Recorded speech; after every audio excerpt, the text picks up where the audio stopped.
Well, many of us like to stay fit, going to the gym, working out at home, and we're always looking for new ways to change up the fitness routine. And that's why we have you, our fitness expert, Wes Cole, to help us do that at home or at the gym. Yeah. So we have some viewer questions this morning. The first one, what's a great exercise for my upper back and posture? This one's from James. Well, this is very common, especially for people that sit down in the chair all day, maybe in front of a computer. We start to slump a little bit. Sure. This is a great exercise you do. It doesn't require a lot of weight. But what Beth's doing is just basically a variation of an overhead squat. Just simply holding, you don't even have to have a weight. You can just hold your hand up over. That'll really stretch out the upper back. Doing the squats not only will it work the legs. I know it might not seem like much of a stretch now, but I guarantee if you try this, 3 or 4 sets of 10 to 12 reps, you'll really feel this in your upper back. Like I said, you don't need a ton of weight, but this is a great way to not only stretch out the upper back, but really improve that posture. Really? And it'll really, really make a big difference. Thank you, Beth. It's also a real good thing for mobility too, like you know, for warming up before like a more serious weight routine. Maybe just like a broomstick or just raising your hand up. You don't even need a lot of weight. Really stretch out that upper back. It'll work. And back is important. It's sometimes neglected. It is. You know, like I said, it's not a mirror muscle. We don't think about the back. So, you know, you got to really stretch out that too, but we use it in a lot of movements that we do. All right.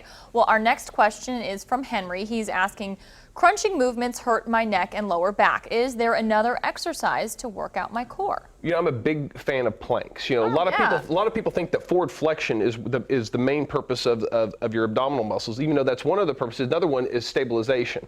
So this right here, if anyone's ever done a Pilates class or yoga class, they do a lot of this. But doing it like this, really isolating 30 seconds, what's happening is her abdominals, her obliques, they're having to flex just to stabilize. And there's no flexion in the spine. Yeah. So the thing about it is it's much safer, especially for people that have neck and low back problems. You can also do it on the side too. Beth, go ahead and do a side plank. And you can see she's shaking right there because the stabilizing really, really works that core. 3 or 4 sets of 30 seconds, build up to a minute, and I guarantee you, you'll be building abs of steel. Thank you, Beth. I know, I've done those, and they look super simple. You know, we're just, you know, hanging out here. No, it's really difficult because it's a strain. Well, you know, a couple of years ago, I took a Pilates class, and I lift a lot of weights, but it is very, very hard. And you do a lot of those isometric exercises. It works. Wonderful. All right, good one.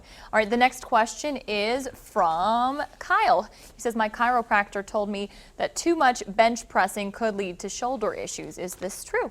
You know, a lot of physical therapists, a lot of chiropractors, they talk about bench pressing, and simply it's because it's a muscle imbalance. Because what happens is a lot, especially teenagers, they do a lot of bench pressing. Then again, we're talking about the mirror muscles. They work the abs, they work the chest, but they're forgetting about the posterior part of their back. Every time you do a press, you need to follow it up with a pull. Doing just a bent over row after every set of bench press, what will happen is it'll make sure that you're evening out the muscularity in the chest and the back. And this right here will prevent from those shoulders from rolling forward and really getting a bad posture. Thank you, Beth. Okay, so really though, it's like you were saying right from the start of this, you got to work out the back if you want the front to be strong. Well, and absolutely, and you got to make sure the muscularity on the both sides of the shoulder girdle are even. And you know, and like I said, think about what's going on in the back behind too. Don't just think about the mirror muscles, and that'll work. Well, sounds good, Wes. We always appreciate you having you here. If you have a question you'd like Wes to answer, you can go to our Facebook page, kjrh.com, post it on our wall, or just call him 749-0960, or visit his gym on 46th, just east of Sheridan.